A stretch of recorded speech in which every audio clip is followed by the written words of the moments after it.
Hi, I'm Missy Yost with the Yost Group, and welcome to our latest edition of On the Coast with Yost. Today, I am going to speak with Phil Roscoe at Latitude Margaritaville Hilton Head, and we're going to go over some of the most frequently asked questions and get rid of some misconceptions about the community. So come on with us.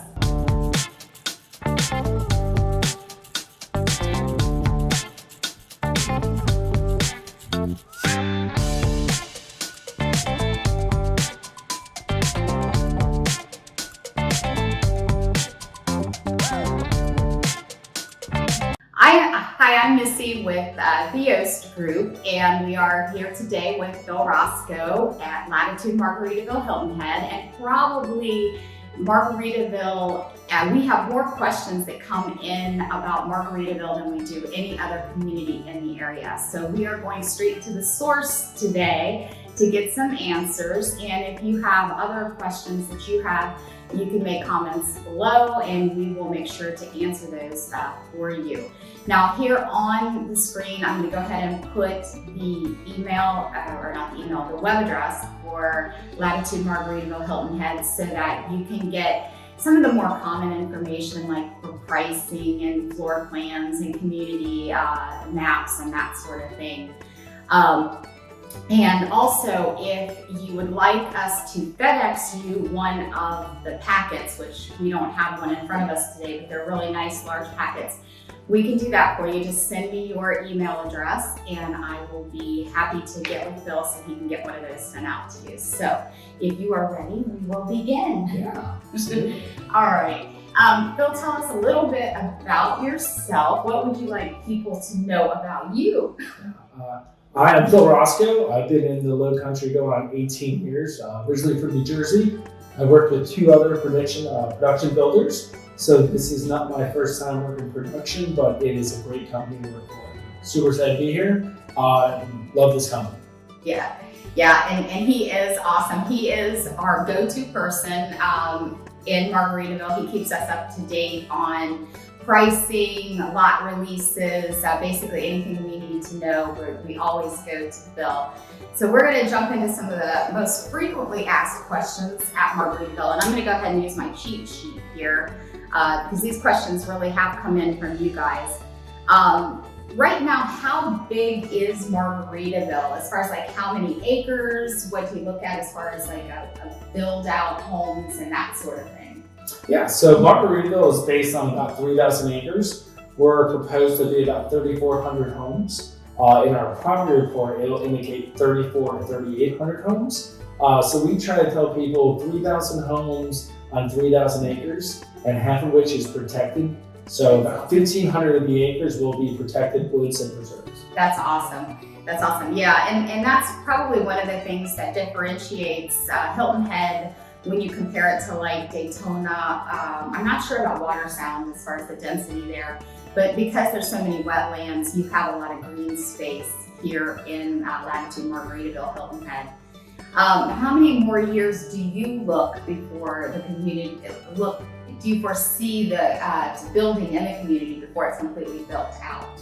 Yeah, I'm hoping 20 years, but we're thinking probably 4 to 6, 6 to 8. We know the market's picking up and people love Margaritaville. So I think it was first thought to be 6 to 8, but now we're looking at about 4 to 6. Okay, about 4 to 6 more years. Mm-hmm.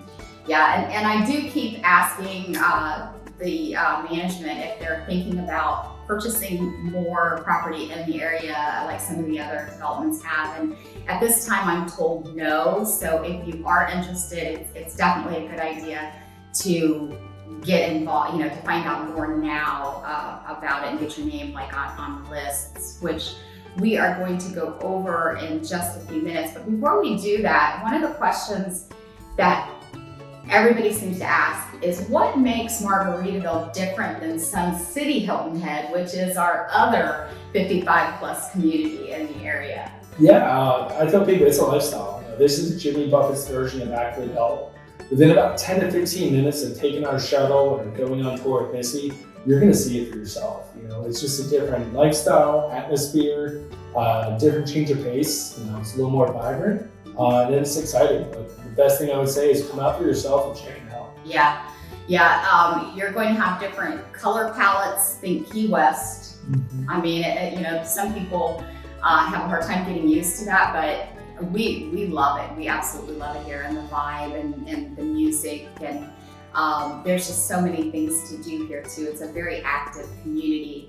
Now, for people who are interested in reserving a lot, can you explain how that process works? Because everybody is confused about that. Yes, it's an ongoing process with us. So we're basically allowed to sell 40 homes a month. So with that, we probably on average have about 150 people a month express interest in purchasing. So now we're time-stamping people's interest. So the best thing they can do is get with someone like yourself, Missy, and get communication with someone like myself. A copy of their driver's license and a collection of homes they're interested in would qualify them for a reservation list. And that's going to timestamp their interest in collection with their driver's license. Right. And then when we release more areas and collections, we can then go to that list and have a better understanding of who's interested in what and when were they interested. Right. Yeah, and that it's important to realize that what he just said does not require any money changing hands to be on a reservation list. And I have heard things from it takes 2 years to 4 years to work through the list. And when you think about it, if you've got 150 names, 200 names on a list, and you're going to contract for 40 to 50 of them a month, not everybody on that list is going to move forward. So the wait time is not going to be 4 or 5 years, to get off the reservation list. Do you have an idea about how long people are on that list, like on average? It will vary, I think, based on collection and what floor plan. There are monotony rules where you can't build the same floor plan next to each other. And depending on the phase, each phase has a certain amount of lots allotted. I know in phase 5, the island collection only had 16 lots. Right. So that's a harder collection to get into for phase 5. Right. But then phase 4 is predominantly villas and single family homes. Right. So it really depends on the collection of home. We are seeing a very high demand on Breeze and Aruba models. So those are a little trickier to get into. And then how open-minded people are. Right. Lots, sun direction views, some of those things will come into play. Okay. A common misconception is when you hear him talk about they're going to start phase 4 and phase 7 is that we go in order, like it goes phase 1, 2, 3, 4, 5, 6, 7. And that's not the case. And the reason for that is because you have different, like he just said, where we don't have a whole lot of island collection in phase 5, there's going to be more in phase 4. Well, they jumped to phase 5 because when they were done with phase 3, they needed cottages and villas, and that wasn't in phase 4. So we're finishing at phase 5. Then we're going to be taking lot reservations in phase 4, which you have been doing now, correct? Mm-hmm. And then they're going to jump to phase 7. And we're starting clearing it now. Yes, that's what John just said. So to do lot reservations in phase 4 or phase 7, what should people do? Yeah, it's really a copy of your driver's license, especially when you're coming to the area in March or April. I really think a great benefit is getting a hold of someone like Missy, getting a hold of someone like myself, and getting on that reservation list. You're not obligating yourself to anything, like Missy said, unless you know the collection of home you want. You're just going to get ahead of maybe 200 to 300 people if you wait 3 or 4 months that you don't have to worry about. So if you are coming in March or April, it's a good idea to get in contact with Missy, get on the reservation list. So when you come in a few months, you're going to see your name on the list from January as opposed to March or April. Okay. Do you have any quick move-in homes or spec homes available? We don't per se. There are opportunities that happen with possibly a cancellation. It's far and few just because we have so many homes we can build from the ground. It's hard to allot spec homes, but there are some opportunities that come along. Typically, Missy is one of the first realtors to know. Yeah, I bug him. I believe me, I bug him. All right. Now, Once somebody does go under contract for new construction, how long is the timeline before their house is complete? Yeah. So our estimated completion date, ECD is kind of the jargon we use for our area, is 12 to 15 months. What we're actively trying to do is give you a better understanding of construction delays and the amount of homes we're building as well as developing. We know in phase 5, we just started breaking ground on those homes, but we started selling those in May and June. So the 12 to 15 months is realistically taking 8 months to build the house, and then the other time is allotting the land development and other homes under construction to close. And we're very good at being very transparent. You know, our traditional build cycle of 6 to 8 months went to 8 to 10, 10 to 12, and now we feel more confident in saying 12 to 15, just with what we're experiencing with construction, labor, weather. We'd rather tell you a window that's realistic than constantly move your closing. Right, and they do work with a couple preferred lenders, and I know Wells Fargo was allowing you to lock in a year in advance. Mm-hmm. So I don't know that they still are, but that lenders do offer that right now. So if you're worried about interest rates and you're wanting to go under contract knowing that you're not going to be completed for 12 to 15 months, that is an option to go ahead and lock into a rate early. Now, a lot of people have asked about clubs and amenities and that sort of thing in the area. Can you tell us a little bit about what's available for people to do? Yeah, I love this area. The big joke is you gotta get lost to find really what's here. And I love that. True. I've been here 17, going on 18 years, and I feel like every 2 weeks I'm learning of a new restaurant or something opening. Right. But you're also in an area that has people not from here as well. And a community like this, there's so many social media groups, Facebook pages and groups where people are really making it a point to grow this community. Mm-hmm. It's got such a sense of family here. When you move in, you're moving into that built-in family. And then there's our HOA, there's our lifestyle director. There are people here that have interests like yourselves that are forming these groups. So it really is one of those things where the people are now molding this community into a lifestyle. Mm-hmm. And we love seeing it. Now, if somebody wanted to find out about clubs that are available, who do they contact for that? Yeah, so once they're under contract, they're going to have access to Facebook pages that are private. Not under contract, there's some community Facebook pages, it sounds like. And then once you close on the home, you will get a map, you'll get more information from the HOA. But up to that point, I know those Facebook pages are pretty helpful. We do have a list of clubs here, and we have a bunch of our ambassadors. So when you come visit and you go on tour, you're going to meet people that live here, and you can ask them, hey, what's an average day or a week? And they like that. You know, they were once you looking at this community, and they love answering questions like that. Right. Yeah, and there are a lot of ambassadors out on the property, and I use the ambassadors all the time. They are helpful, they understand the community, they can get us in areas that we normally can't get into. It's your house. Yeah, so it is really good, and you can always tell who they are because they always have a Margaritaville shirt on. So, and then also if there is a club that you would want that is not here yet, they're pretty welcoming to starting new clubs. I mean, I was just about to say that. It's one of those things, if there's not a club for some reason, you might become the president. Yeah. So it's a very open-minded company and lifestyle where they want to do things people want to do. They just put in the fins up wiffle ball. Yeah. And people love that. So there's a lot of things they're doing here, but they're open-minded to new ideas. Yeah, and if you haven't seen the fins up wiffle ball fields yet, check out one of our other videos. As we were out there, we did a video on it, and I have never seen a wiffle ball field like that ever. And it came to fruition because the residents wanted it. So so that was really cool. No golf course.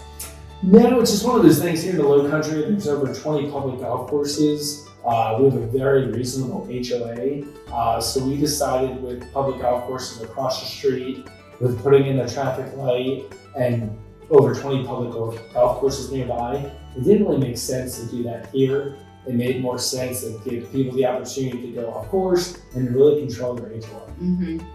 Yeah, and Margaritaville residents do get discounted rates at the Hilton Head Lakes Golf Club, which is literally across the street. And once they put the traffic light in, which I think is going to be in the next month, they're just waiting for the arms from what I understand, everything else is in, you'll be able to take your golf cart across the street to the golf club. There are golf memberships available over there. There are memberships available at a lot of the public courses and even some of the private courses. Yeah, they're trying to open up. Yeah. So there's lots of golf opportunities, even though there's not a golf course right here in Margaritaville. Another thing that I get over and over is that if somebody comes in to visit Margaritaville, they're afraid that they're not allowed to come back in with a realtor, that they're cut off. If their name's on a list somewhere in Margaritaville, they cannot have a realtor after that point. So can you please clear up that misconception? Yes, I'm glad you're asking that. As long as you don't sign a purchase agreement or a contract, your purchase agreement or contract will indicate you did not have representation. So as long as you don't sign a contract, you are allowed to have representation. It's when you sign that purchase agreement or contract, that's when you're locked in. So that's when that will be solidified. Right. So if you have come here and you've done a stay and play and you've looked at the models and you've been thinking about it for a couple years and you've talked to them 10 times, you can still have representation. So it's not too late until you're actually under contract. And I have had people contact me that are under contract and there's nothing we can do at that point. It has to be prior to that. But it can be the day up to contract, just as long as you're not under contract. Another thing that I get a lot of questions about, and I don't know if you can really speak to it or not, is about the taxes in South Carolina. Specifically, if it's retiree friendly. Do you have any thoughts on that? I would say so. It's not just the weather and the friendly people. The taxes seem to drive a lot of our buyers from up north and out west. So it's definitely a very easy tax-friendly place with the low country and all it has to offer. The kind of rule that we use is 1% of the total purchase price. And then as a secondary, about 2.5%. The biggest misconception for new construction is you don't really have to make it a primary or secondary the first year. It's the second year. The first year, you're just paying on land, which is about $800 roughly. Right. The second year is when you need to figure out the primary or secondary. And that's where it's assessed at 1 or 2.5% of the total purchase price. Right, yeah. And then if you're over 65, you can also qualify for a homestead exemption, which does help a little bit on taxes. It takes $50,000 off of basically the purchase price. So, but that's a good rule of thumb, 1% for whatever price you wind up paying for the house. So if it's a $400,000 house, your annual taxes will be $4,000. And then once you get the homestead exemption, it would be $3,500 because it would be based on $3,500. So that's for the year. Yeah, that's for the year, not for the month, like in some places. So is there anything else you want people to know about Margaritaville that we did not go over? I think it's just coming out, really seeing it for yourself. Videos are great, but I think it really does no justice until you come in. We see people loving videos like this. When they come in, they're really just taken back by just the people, the lifestyle, and just what we created here. I've had people say multiple times, I've been looking for this place, just never found it. And it's one of those things, I think you guys are all at the next chapter of your life, and I think you're gonna find it here. Yeah, that's awesome. Well, Phil, thank you so much for answering our questions. And like I said, if you've got more questions, just put them down below and we will answer them for you. If you want a packet mailed out, we will get that out to you. And also here is the web address again, in case you need it, just for the general information on Margaritaville. So thank you. And until next time, bye-bye. Bye.